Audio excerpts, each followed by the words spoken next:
Aku punya idola aku muzik, tahu Jimi Hendrix.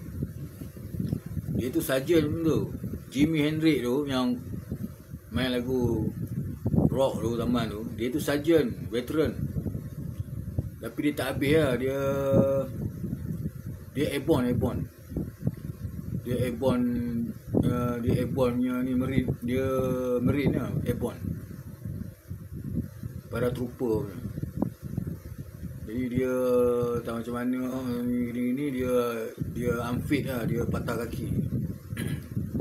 Dia patah kaki. Jadi dia tak dapat nak teruskan lah kerja tu lah. Tapi kalau ikutkan dia Army, US Army, Jimi Hendrix. Jadi sepenuh Jimi Hendrix aku punya idola aku lah, aku buat lagu. Aku ni bukan apa, aku nak habis dengan cerita. Dia pun nak block lah ni account ni. Block lah, dia besar. Aku buat lain.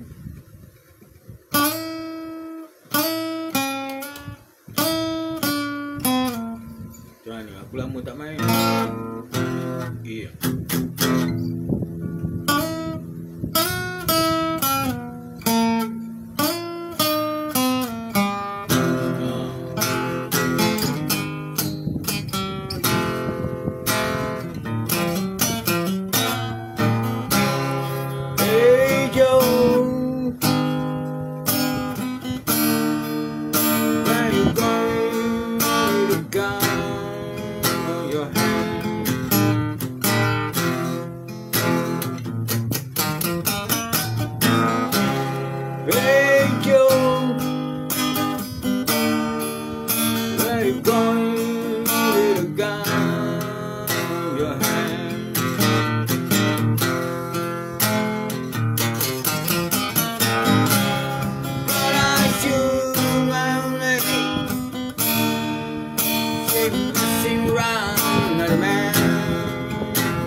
Tak ingat lah tu.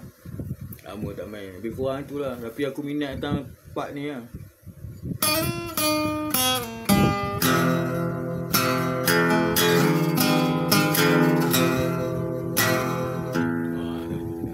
Tu.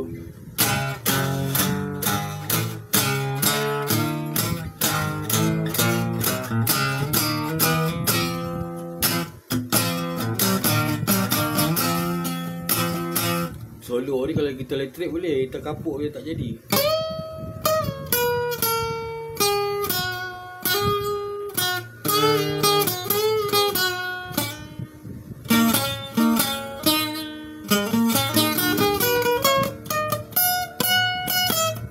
Tak jadi.